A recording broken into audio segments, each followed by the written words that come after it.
जय श्री कृष्ण श्रोतागण, राधे राधे। प्रिय भक्तगण, आज मार्गशीर्ष माह के एकादशी युक्त द्वादशी तिथि है। प्रिय भक्तगण, आज हम सब मिलकर द्वादशी तिथि की कथा का श्रवण करेंगे। तो श्री हरि के कमल चरणों का ध्यान करते हुए चलिए हम सब द्वादशी तिथि की कथा सुनते हैं। प्रिय भक्तगण, आप सभी से मेरी तरफ से आग्रह है कि कृपया प्रसन्न चित्त मन से और श्रद्धा भाव से इस कथा को पूरी श्रवण करें। महाभारत अश्वमेधिक पर्व के वैष्णव धर्म पर्व के अंतर्गत अध्याय 92 में द्वादशी व्रत के महत्व का वर्णन हुआ है। स्वयं श्री कृष्ण ने युधिष्ठिर को द्वादशी व्रत का महत्व का वर्णन किया है। युधिष्ठिर ने कहा, हे भगवान, सब प्रकार के उपवासों में जो सबसे श्रेष्ठ, महान फल देने वाला और कल्याण का सर्वोत्तम साधन है, उसका वर्णन करने की कृपा कीजिए। तब श्री हरि विष्णु बोले, हे महाराज युधिष्ठिर, तुम मेरे भक्त हो। जैसे पूर्व में मैंने नारद से कहा था, वैसे ही तुम्हें बतलाता हूँ, सुनो। हे नरेश, जो पुरुष स्नान आदि से पवित्र होकर मेरी पंचमी के दिन भक्ति पूर्वक उपवास करता है तथा तीनों समय मेरी पूजा में संलग्न रहता है, वह संपूर्ण यज्ञों का फल पाकर मेरे परम धाम में पग प्रतिष्ठित होता है। हे नरेश्वर, अमावस्या और पूर्णिमा ये दोनों पर्व हैं। दोनों पक्ष की द्वादशी तथा श्रवण नक्षत्र ये 5 तिथियां मेरी पंचमी कहलाती हैं। ये मुझे विशेष प्रिय हैं। अतः श्रेष्ठ ब्राह्मणों को उचित है कि मेरा विशेष प्रिय करने के लिए मुझ में चित्त लगाकर इन तिथियों में उपवास करें। हे नरश्रेष्ठ, जो सब में उपवास न कर सके वह केवल द्वादशी को ही उपवास करें। इससे मुझे बड़ी ही प्रसन्नता होती है। जो मार्गशीर्ष की द्वादशी को दिन रात उपवास करके केशव नाम से मेरी पूजा करता है, उसे अश्वमेध यज्ञ का फल मिलता है।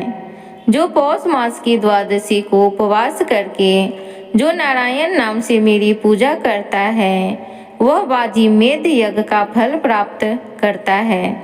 हे राजन, जो माघ की द्वादशी को उपवास करके माधव नाम से मेरी पूजा करता है, उसे राजसूय यज्ञ का फल प्राप्त होता है। हे नरेश्वर, फाल्गुन के महीने में द्वादशी को उपवास करके जो गोविंद के नाम से मेरी पूजा अर्चना करता है, उसे अतिरात्र यज्ञ का फल प्राप्त मिलता है।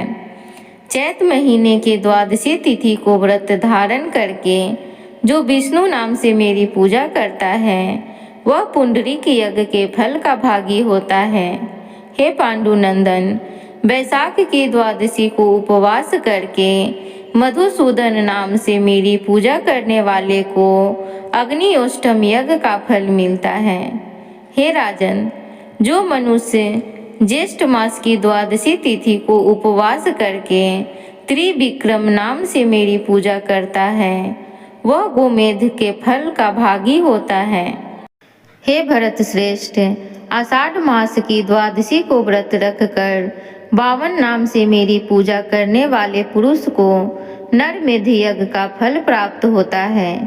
हे राजन, श्रावण महीने में द्वादशी तिथि को उपवास करके जो श्रीधर नाम से मेरा पूजन करता है, वह पंचयज्ञों का फल प्राप्त करता है। हे नरेश्वर, भाद्रपद मास की द्वादशी तिथि को उपवास करके ऋषिकेश नाम से मेरी अर्चना करने वाले को 17 मणि यज्ञ का फल मिलता है। महाराज, अश्विन की द्वादशी को उपवास करके जो पद्मनाभ नाम से मेरी अर्चना करता है, उसे 1000 गोदान का फल प्राप्त होता है।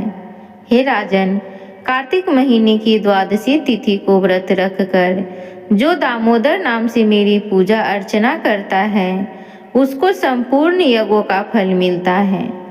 नरपते जो द्वादशी को केवल उपवास ही करता है, उसे पूर्वोक्त फल का आधा भाग ही प्राप्त होता है। इसी प्रकार श्रावण में यदि मनुष्य भक्ति युक्त चित्त में मेरी पूजा करता है तो वह मेरी सालोक्य मुक्ति को प्राप्त होता है। इसमें तनिक भी अन्यथा विचार करने की आवश्यकता नहीं है। उपयुक्त रूप में प्रति मास आलस छोड़कर मेरी पूजा करते करते जब 1 साल पूरा हो जाए तब पुनः दूसरे साल भी मासिक पूजन प्रारंभ कर दें। इस प्रकार जो मेरा भक्त मेरी आराधना में तत्पर होकर 12 वर्ष तक बिना किसी विघ्न बाधा के मेरी पूजा अर्चना करता रहता है वह मेरे स्वरूप को प्राप्त हो जाता है। हे राजन, जो मनुष्य द्वादशी तिथि को प्रेम पूर्वक मेरी और वेद संहिता की पूजा करता है उसे पूर्वोक्त फलों की प्राप्ति होती है। इसमें तनिक भी संशय नहीं है। जो द्वादशी तिथि को मेरे लिए चंदन, पुष्प, फल, जल, पत्र अथवा मूल अर्पण करता है उसके समान मेरा प्रिय भक्त कोई नहीं है। हे नरश्रेष्ठ युधिष्ठिर, इंद्र आदि संपूर्ण देवता उपयुक्त विधि से मेरा भजन करने के कारण ही आज स्वर्गीय सुख का उपभोग कर रहे हैं। प्रिय भक्तगण, तो इस प्रकार द्वादशी तिथि की कथा संपूर्ण होती है। आशा करती हूँ आज की ये द्वादशी तिथि की कथा आप सबको अच्छी लगी हो तो वीडियो को लाइक करें, चैनल को सब्सक्राइब करें और कमेंट बॉक्स में राधे राधे जरूर लिखें और अपने जीवन में हमेशा मुस्कुराते रहें।